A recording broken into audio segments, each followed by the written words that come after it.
Et du coup, l'auto-entrepreneur, on passe à ce sujet-là qui est devenu ces dernières années un statut qui facilite beaucoup les choses pour beaucoup d'entrepreneurs. J'ai plus les chiffres en tête là, mais je crois qu'on parle de quasiment plus d'un million d'auto-entrepreneurs dans notre pays aujourd'hui en 2020, plus d'un million. Donc c'est quand même très très Mhm. important là. Parce qu'il y a une demande sociétale forte où les gens ont envie d'être indépendants, ont envie de faire leur business. Et le gouvernement, depuis peu, a vraiment changé les choses là, puisque en gros, vous avez deux types chez les auto-entrepreneurs. Soit vous allez vendre du bien ou du service, je sais pas, comme le fauteuil sur lequel on est Mhm. assis.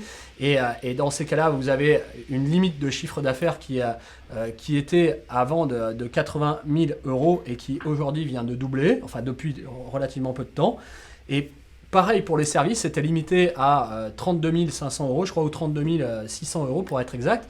Et aujourd'hui, ça vient d'être doublé à plus de 64 000. Donc du coup, on voit bien que il y a une forte tendance à aller vers l'auto-entreprise. Il y a des facilités qui sont mises en place pour les auto-entrepreneurs et que effectivement, ça répond à une demande sociétale et c'est vraiment un impact fort aujourd'hui dans l'économie globale, j'ai envie de dire. Oui, effectivement, c'est vrai que c'est assez simple. C'est assez simple aujourd'hui de créer son entreprise via le système d'entrepreneur, surtout pour tester aussi des nouveaux services, des nouveaux produits. C'est assez Ça, simple et c'est gratuit quasiment là. Vous pouvez monter une tout à fait, auto-entreprise sur Internet en quelques heures, que j'ai tout à envie de fait. dire. Mais il y a quand même quelques inconvénients. Est-ce que tu penses à un inconvénient ou deux en particulier sur... Bah, du coup, notamment les indépendants, vous n'allez pas récupérer de la TVA. Donc, du coup, ça peut être un inconvénient. Vous n'avez pas non plus de déduction des frais qui sont inhérents à votre activité. Donc, ça, c'est un problème. Je ne sais pas, vous avez certainement des déplacements à faire quand vous êtes indépendant. Vous avez des choses comme ça, le téléphone, les abonnements, etc. Et tout ça, vous ne pouvez pas l'enlever là. Et donc, du coup, bah, forcément, c'est des inconvénients qui sont quand même assez forts. Donc au départ, vous n'avez pas l'obligation d'avoir de la comptabilité. Je crois qu'ils sont en train de revenir là-dessus sur cette chose-là parce que c'est important. Mais il y a aussi un risque, si vous voulez, quand vous êtes dans ces auto-entreprises, vous êtes tout seul et il y a des difficultés parfois pour répondre à la concurrence qui est très forte. Et donc, du coup, on sait malheureusement que beaucoup d'auto-entreprises ne passent pas la troisième ou la quatrième année, en fait. Et ça, c'est un vrai problème, quoi. Oui, effectivement, enfin, il y a aussi le fait que, bah voilà, on est limité aussi, limité sur la responsabilité, limité Sur le chiffre sur le d'affaires. chiffre d'affaires, sur la sortie, peut-être être requalifié. Enfin bon, il y a quand même certaines limites et ça, forcément, dans n'importe quel statut, j'ai envie de dire, selon les statuts que vous allez choisir, il y a toujours des avantages et des D'accord. inconvénients. Euh, Si on passait maintenant à l'EIRL, donc l'entrepreneur individuel à responsabilité limitée, je vais y arriver, donc qui est encore un autre statut pour les Alors, entreprises individuelles. c'était ça, hein, c'était pour. En fait, ce statut a été créé, si tu veux, Michael, avec l'EURL, où il y avait beaucoup de responsabilités engagées, comme on l'a dit précédemment. Et là, l'EIRL, c'était pour limiter, en fait, la responsabilité du dirigeant.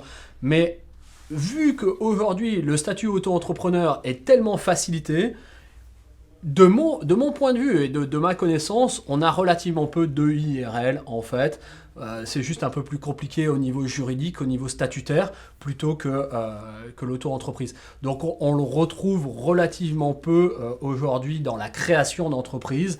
On va retrouver encore une fois plus des auto-entrepreneurs que des IRL. Ceci étant, il y a des avantages et des inconvénients aussi là-dedans, comme dans tout statut, quoi. Effectivement, on se rapproche beaucoup plus d'une entreprise, d'une SARL, qui est aussi un statut très connu et très utilisé. Tout à fait. En fin de compte, on est beaucoup plus proche de ce statut-là. C'est surtout des questions de patrimoine finalement, et c'est vrai que c'est un petit peu un statut de niche qui va être utilisé bah voilà, pour des entreprises, enfin pour des personnes qui ont un certain patrimoine ou qui souhaitent adhérer aussi à un régime fiscal un petit peu différent de celui de Exact. l'auto-entrepreneur, Exact. d'où la raison de cette création de statut. Euh, je propose maintenant qu'on passe sur les entreprises Les à, sociétés. à responsabilité limitée, donc les sociétés de manière générale. Et on va commencer du coup par effectivement le plus connu, qui est celui de la SARL. Ouais. La SARL, effectivement, donc la société à responsabilité limitée, qui est vraiment un des statuts les plus importants aujourd'hui dans le monde de l'entreprise, qui est le plus important, mais qui a pas le vent en poupe, entre guillemets, en termes de création dans les statuts, on verra, on reparlera, mais notamment les SAS aujourd'hui sont peut-être plus utilisés que les SARL, mais la SARL reste quand même ultra connue. Alors c'est quoi au fond la SARL? Pourquoi?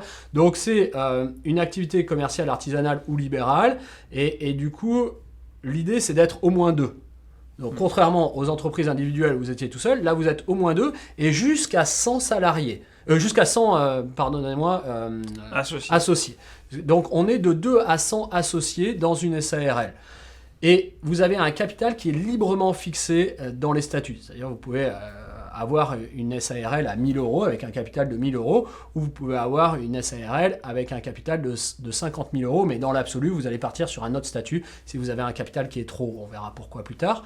Mais donc, du coup, la SARL est quand même très flexible, très pratique, très facile, et donc, du coup, c'est pour ça qu'elle est très connue en France, et elle a de nombreux avantages. Un ou plusieurs gérants, ou ça va être sinon des régimes fiscaux qui vont être intéressants, notamment sur l'IS, et donc du coup on va avoir effectivement pas mal de choses dans cette SARL. Je ne sais pas si je peux compléter un peu ce que je viens de dire, mais c'est vraiment un des statuts les plus importants. Effectivement, là encore une fois, sans rentrer dans le détail, l'objectif de ce cours c'est vraiment de vous expliquer rapidement quels sont les différents statuts, pourquoi ils sont utilisés. Effectivement, la SARL va être beaucoup utilisée aussi lorsqu'on veut être salarié de l'entreprise. Ça va dépendre aussi si on souhaite, pour le dirigeant, en tout cas, avoir beaucoup plus un salaire que des dividendes. Exact. Ça va dépendre de ces objectifs-là. Voilà, on est sur la fonction la plus utilisée, puisque les personnes sont généralement... Le dirigeant peut être salarié ou non, si je ne dis pas de bêtises, mais généralement il n'y est pas de cette société. Voilà. Il va avoir le choix, en fait, si tu veux, le dirigeant ou les dirigeants vont avoir le choix de mettre un gérant, ce qui n'est pas possible dans une entreprise individuelle. Et ça, c'est une grosse différence. Et donc, il peut, de ce fait, être ou ne pas être salarié de l'entreprise. Ça va être comme il veut. Et du coup, avoir aussi, s'il l'est, par exemple, avoir toutes ces couvertures sociales qui vont être aussi importantes. Mais du coup, c'est vrai que la SARL a eu longtemps le vent en poupe parce que c'était... le statut commun classique, quand on crée une société, on sait que la plupart des sociétés sont des PME, PMI, et donc la plupart des PME, PMI, donc petites et moyennes entreprises, petites et moyennes industries, sont montées en SARL. Et pourquoi je disais après aussi que c'est ce qu'il y a de plus représenté aujourd'hui en France, mais qui n'a pas forcément le vent en poupe, parce que depuis quelques années, on a des nouveaux statuts comme la SAS, la Société par Action Simplifiée, qui est venue justement un peu concurrencer, si je puis dire, la SARL, avec des statuts beaucoup plus simples, moins complexes, plus pragmatiques, et qui sont aussi pas mal d'avantages au niveau fiscal. Donc du coup, aujourd'hui, beaucoup de gens se tournent plus vers la SAS, voire la SASU, qui est une autre entreprise dont on n'a pas parlé au niveau individuel, mais vous êtes en SAS, mais en termes de société, et vous êtes tout seul dans cette SAS, unipersonnelle. Unipersonnelle. Oui, effectivement, on est sur des statuts un peu plus spécifiques, mais ce qu'il faut savoir, c'est qu'en fonction de plein de choses, du régime fiscal auquel vous voulez adhérer, de vos responsabilités, de l'ambition de l'entreprise qui va être créée, enfin de l'ambition de l'entreprise de manière générale, on va choisir un statut différent en fonction de toutes ces choses-là, si on veut être salarié, non salarié, si on travaille beaucoup plus sur les dividendes, en fonction de l'imposition, enfin tout ça. On a aussi la SA qu'on n'a pas parlé, qui est un petit peu aussi spécifique puisqu'il faut 7 associés au minimum. 7 associés minimum et un capital minimum d'entrée qui est beaucoup plus important. Pour le coup, on a vu qu'il n'y avait pas de capital minimum d'entrée sur la SARL ni sur la SAS pour le coup, mais la SA c'est surtout pour les grosses entreprises en fait.